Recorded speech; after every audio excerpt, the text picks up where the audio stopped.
Hello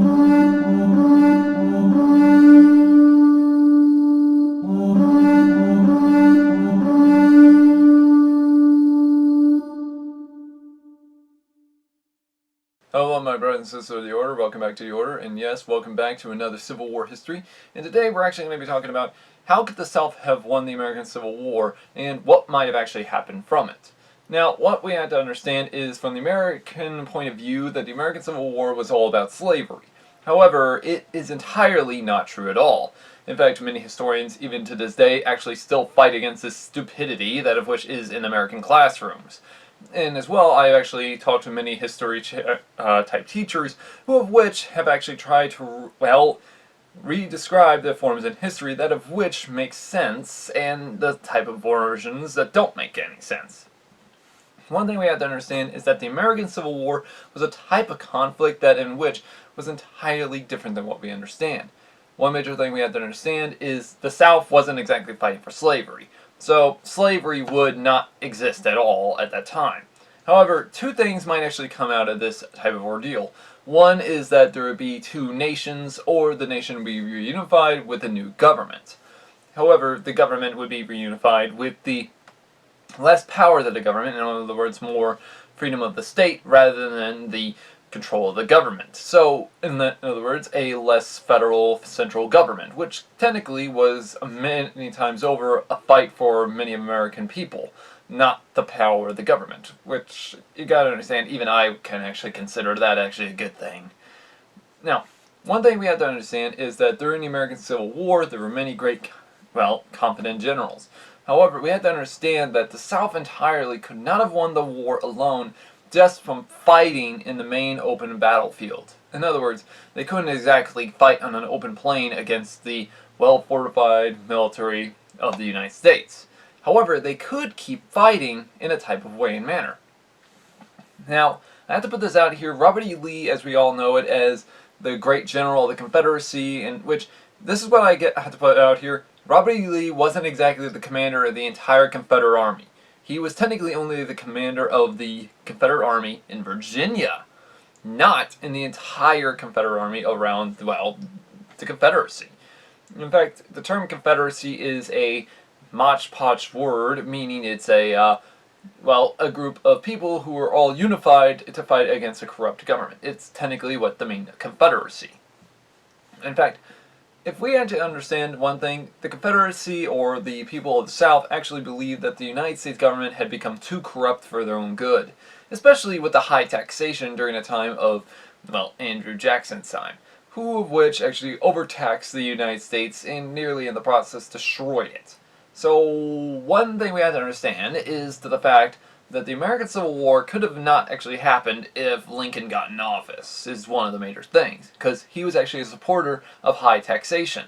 Problem is, high taxation means more central government. In other words, more power to the federal government at the time, which is probably not the best idea, knowing to the fact that the American government at that time was so corrupt, it was like paying off a judge to actually take in money for a murderous criminal, for example. So, you see my point. So, why is it that the American Civil War isn't talked about in this type of form? Kind of obvious. History is written by the victor. So, you might want to actually read more into the history book. It's be kind of like, for example, if we were to see Nazi Germany win World War II, for example. Who knows what they would have written about that? See my point? But the thing is, we had to understand that during the American Civil War, the Confederacy was pretty much just made up of farmers, poor people, militiamen, who were fighting against their own government. And in fact, this is not just seen in the South, but also in the North.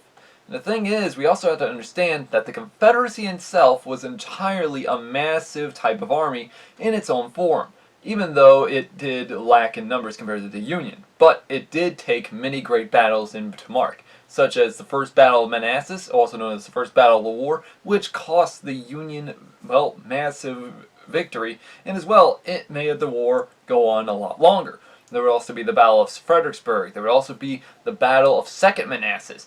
There would even be many other battles and such that which the Confederacy would win and as well lose. However, the Battle of Shiloh, for example, if the Confederacy had won that battle, then the Union would not be able to make their way further.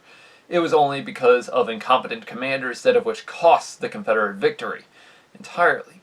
However, it can also be seen to the fact that many historians even state that if none other than Stonewall Jackson had survived, then the Confederacy could have probably won the war. Well, that's both a yes and a no. One major thing I have to put out here, y'all, Stonewall Jackson was a great commander. Problem is, even he stated the following in one of his memoirs, that the Confederacy cannot win by major battles alone, yet they must actually win by the support of the people. So, what does that mean? Kind of obvious. He stated that the American people must fight back against their own government. And he knew that America needed to actually get a great victory in order to defeat the South. Which, there was this point in time when, in history. For example, if the Battle of Gettysburg had become a Confederate victory, for example, guess what? It's actually stated that none other than McClellan might have actually won the American 1864 election, or 1863 election. In other words, he would have actually become President of the United States, and, well, President Abraham Lincoln would have been kicked out of office entirely. And in fact, there would have been two things that would have actually happened. One is that McClellan might have actually, well, had a pardon or a major ceasefire agreement with the Confederacy, meaning the two nations are separate. Or, the second hand, the United States actually might become a new government. So in other words, democracy would still be there, only the fact it would be a lot different. One major thing, though, we have to understand, slavery would technically still die out. It would be a couple of years, though. However, we have to understand that slavery itself was already dying in the South before the American Civil War. Another thing we also have to understand is that during the American Civil War, the Confederacy itself was entirely made up of militiamen. Now, why does this matter? Kind of obvious. By the end of the American Civil War, it's actually stated that none other than, well, Jefferson Davis himself actually ordered none other than Robert E. Lee to commit to a guerrilla warfare. However, Robert E. Lee actually stated the following, that he would rather fight a gentleman's war. However, this was the major problem entirely. While Ulysses Grant, on the other hand, was wanting to fight a war of attrition. In other words, a new combatant of warfare. This style of warfare was a lot different compared to the traditional warfare that most soldiers actually believed in. And in fact, many commanders actually would appall from this idea. However, Abraham Lincoln agreed with none other than Grant, stating that America must be reunified at any cost. So, they would in the process destroy pretty much anything. This could easily be seen with Sherman's march on to the sea, but that would only cause the South to hate the North even more, and as well cost massive problems for the North or the United States later on down the line, especially in Alabama, South Carolina, and as well Mississippi. Especially to the fact that, well, Sherman kind of caused a massive slave revolts that in the process made mostly a lot more problems after the war, especially starting the Ku Klux Klan. However, we have to understand that during the American Civil War, the Confederacy had a major opportunity to use guerrilla warfare. However, Robert E. Lee was always against this idealism in the first place. So, why was he? Well, the reason was because he believed that traditional warfare was the best way to defeat the Union. The Union can only believe in the size of strength in order to defeat themselves. But the problem is, that wasn't exactly true. In fact, the United States lost more soldiers in the war than the Confederacy did. That was because the Confederates were very trained snipers, or in this case, sharpshooters. They could easily hit the fly off a bull and without killing the fly or the bull. So that could say something. Now, if we have to understand the major form in history, is that the fact that the Confederates were entirely great sharpshooters. So in truth, guerrilla warfare was probably the best idea. And in fact, we can easily see this at the Battle of Fredericksburg, especially during the river crossing and the push through the city of Gettysburg entirely. If none of y'all know what I'm talking about, here's the thing. If ever y'all have ever seen the movie Gods and Generals, and you see the Union Army marching through the city of Fredericksburg, they're getting massacred in a form of guerrilla warfare. And in fact, this was only a small amount, nearly half of the amount that actually, well, was lost at the Battle of Fredericksburg entirely.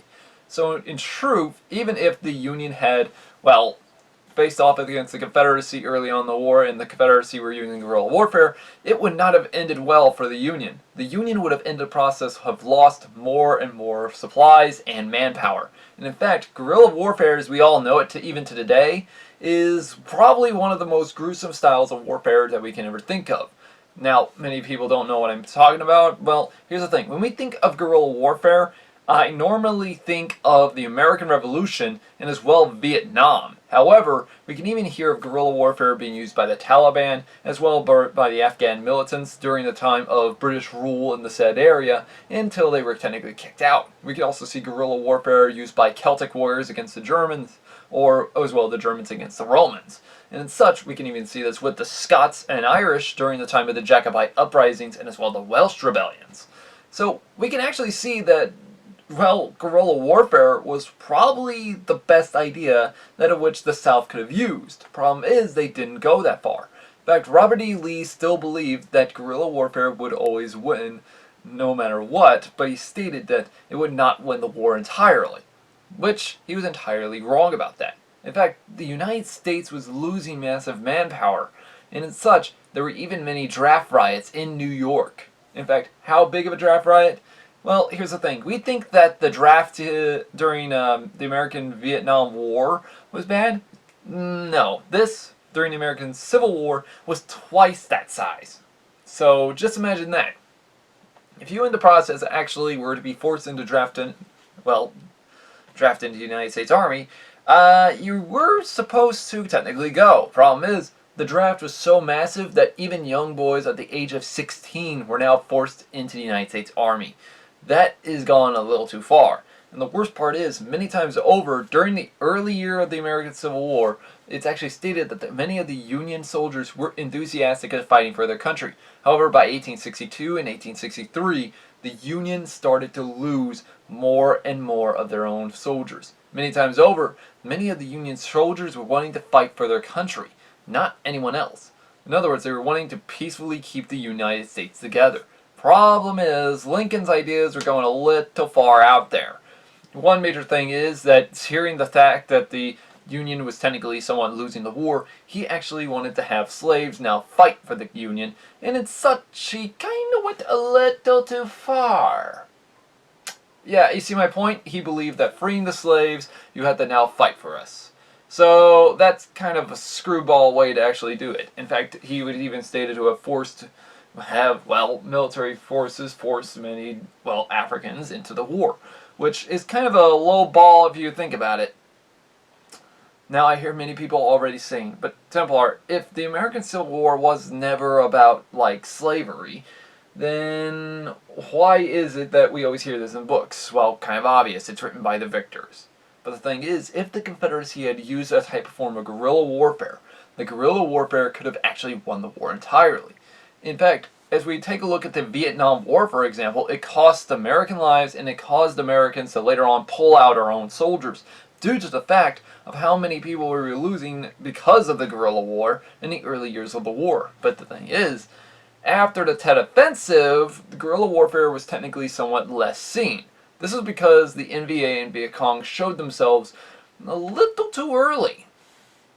And the thing is, back then, it was incredibly hard to actually end the war. However, the British were also losing a lot of more men because of guerrilla warfare, not because of strategic planning, that of which, none other than George Washington was planning himself.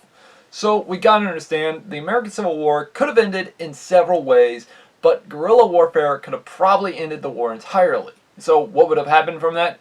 Well, one is that there would be more states' rights, and two, the government would actually be less in power, meaning it would not actually control much of its own people's liberty.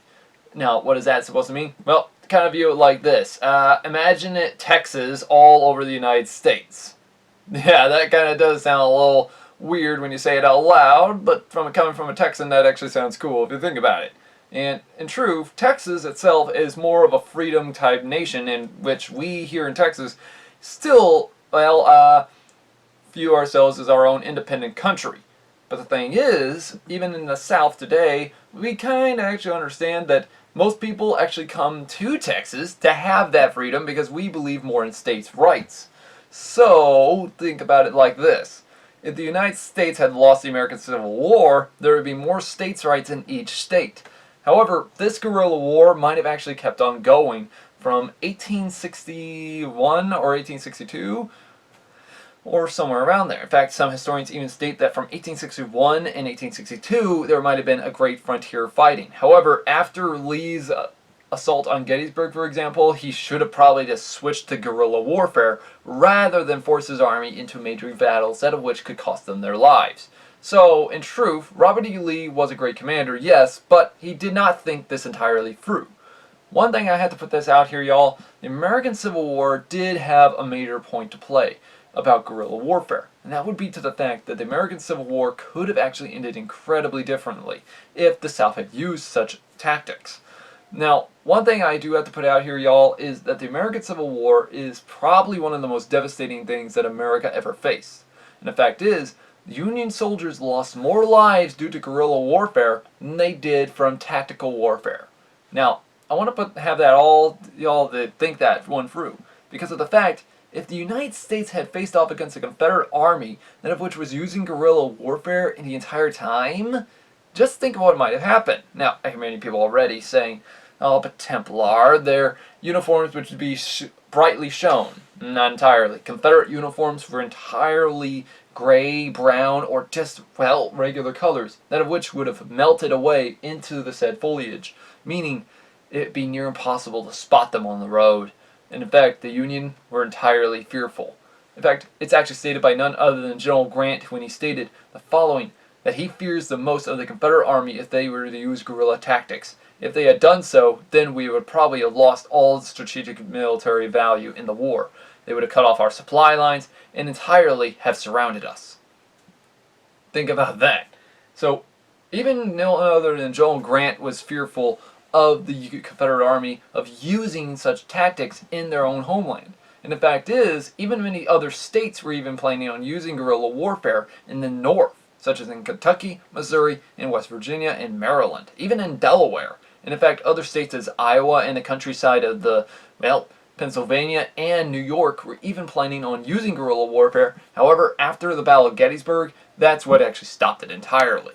So, in truth, the Confederacy could have probably kept winning the war if they had used guerrilla-style tactics. But entirely, if the Union hadn't actually, cut off supply lines and such, and as well, this is one of the major things the Confederacy needed in order to survive. If the Confederate Army had entirely used guerrilla warfare, it would have been a lot harder to defeat them. Now, I hear many people already saying, but Templar, a major army can easily defeat guerrilla soldiers. No, they can easily attack you and melt away back into the area, meaning it's going to be near impossible to find them.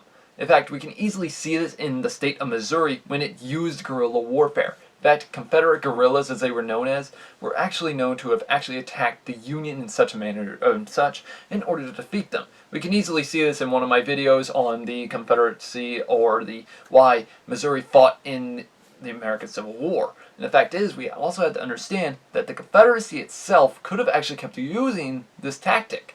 However, we have to understand that even long after the American Civil War, especially to the 1870s and 1880s, there were still some of guerrilla fighters that were still fighting, such as, well, none other than the famous Jesse James would be an example. And as well, there would even be many Texas rebels that would keep fighting for the Republic of Texas, rather than for the Union. Now, we have to understand, though, this was a tactic that of which America was not prepared for. In fact, it's actually stated that many times over, many American forces were badly beaten and slaughtered. Because of the fact, the Confederate militiamen, or in this case, guerrillas, would actually use a type of tactic that of which, many times over, many American commanders were not used to. In fact, to this day, we're still not used to guerrilla warfare. Even if we have modern technology, guerrilla warfare would always still win. And the fact is, that's the major thing we have to understand. Guerrilla warfare was a type of tactic in warfare, almost like an ambush-style strategy. And even if you have better equipment and armor, it still would not help you. One major thing we can see that is actually at the Battle of the Teutoburg Forest, for example, when the Romans got slaughtered. Another example could also be when the Romans tried to invade Britain and also got slaughtered. The thing is, guerrilla warfare was probably one of the most strategic type of killing sprees that of which any great army in history could not fight up against. In fact, that's the major thing we have to understand. As soon as you're in a long column line of armies, for example, you're just asking to get killed.